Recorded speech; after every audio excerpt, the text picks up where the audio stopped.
Most people are terrified whenever it comes to competition, especially whenever you're competing with bigger guys like Iman Gadzhi. But me, on the other hand, I'm actually going to be using his success for my leverage. And let me explain. Iman Gadzhi very recently had an event that he's kind of promoting personal branding, and in contrast to his other events, he isn't pitching a course, and he actually did something completely different. He went on the path of AI and software. But the thing that's very interesting to me is with this new modern form of leverage and this new generation of millionaires being born with media and software, code especially, I believe that those who take advantage of it and those who actually start implementing all of these strategies and don't only implement it into their own businesses, but actually start doing it done for you and taking a leverage of teaching people how to use media or software will be the next generation of millionaires and will not only be able to change their lives, but their next generation's lives as well. And the reason that Iman Gadzhi's new events stand out so much to me is because up until this point, for every single event, he has always pitched a course. There has not been a single event where he hasn't pitched a course, and up until this point, he has the title of a guru, an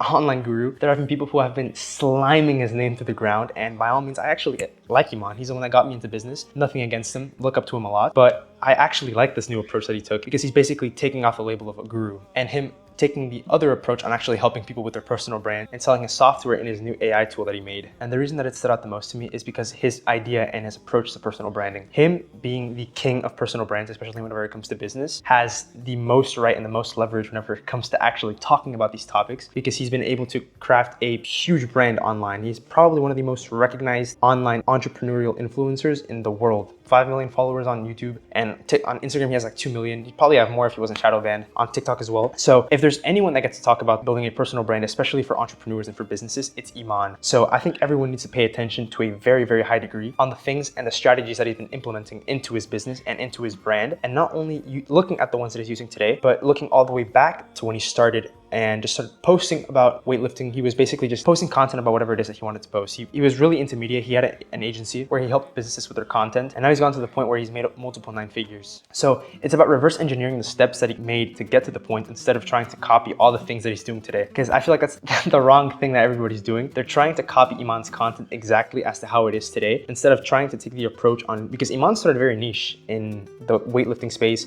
and in the SMMA space. And then he's been progressively overloading himself into a self-help online, make money online guru. And the way that I'm going to be leveraging this is I'm going to be obsessing over YouTube and over branding as a whole, starting with that niche and building my way up into helping other people and other bigger ponds and other bigger pools that I can progressively overload myself into. But for the most part, hyper obsessing over a certain niche and over a certain topic that you've been through or that you've already conquered is, in my opinion, the best way to go about it. And something that I'm also going to be trying to implement and something that you guys can try as well is reaching out to the younger you. I turned 18 not too long ago, and I'm going to be reaching out to the high school version of me who was lost and who was not sure about what he wanted to do after high school, who had a lot of ambition, but just didn't know what to do with that ambition and knew that college wasn't the answer for him. Who's better fit to talk to that person than me, because I was once in their shoes. So hyper obsessing over one topic and hyper obsessing over a specific niche, mixing those two is exactly how you can start monetizing. That's the plan that I have, and I've seen tons of people do it. That's what Iman did whenever he first started. Alex Shamosi did the same thing whenever he first started. What's the better thing to do than copy what people have done whenever they first started,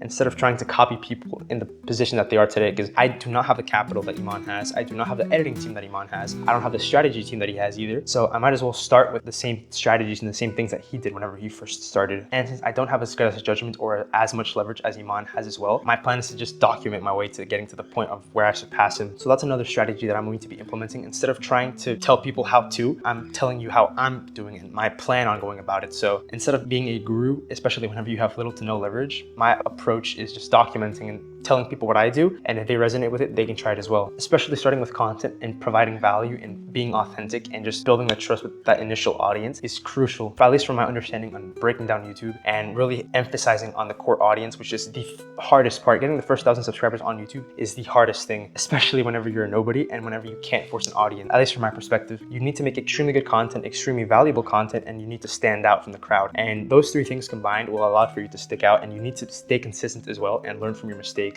Trust me, it's a lot easier said than done. I've been trying to implement this over time and as it progressed, but it's proven to be not as simple as initially expected, especially whenever it comes to building trust, since trust is the biggest piece of leverage whenever it comes to marketing and sales. Iman Gadzhi, for example, he was able to get away with selling a course. Wes Watson as well was able to get away with selling it. Okay, this is slander on Wes Watson. I do not like Wes Watson. Selling a shit course and shit coaching just because he had basically built the trust with his audience. In the contrast to Iman Gadzhi, who actually sold a good course. I bought his course, and by no means is this me glazing him or anything, but the reason that those gurus are able to pitch such high ticket products, or I mean mid-ticket products, I guess you could say, is because of the trust that they have built with their audience. They could throw anything. Wes Watson could throw a fucking power drug or a miracle plant to his audience that they'd probably buy it simply because of the trust that he's built. Of course, now he's gone through the mud and a lot of people hate him, including me. The trust that he was initially able to build with his audience is exactly the steps that everyone needs to take, including myself, to actually be able to build an audience that you can monetize. Kind of to finalize everything, using all the strategies that these online gurus and basically all these big influencers did whenever they first started is, in my opinion, the best way to go about it. And not only that, documenting your way there and providing as much value as possible via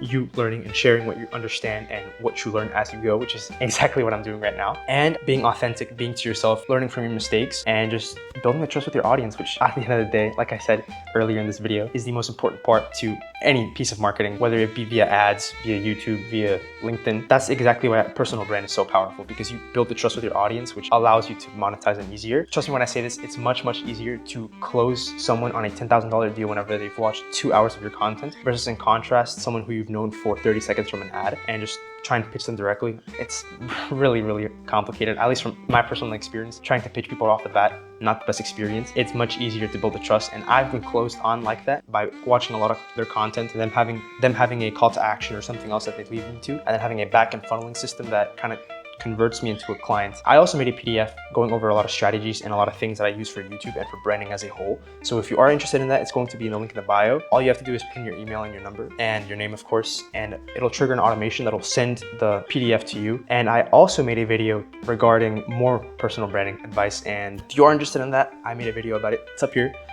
Watch it or don't watch it. It's up to you. I don't really care.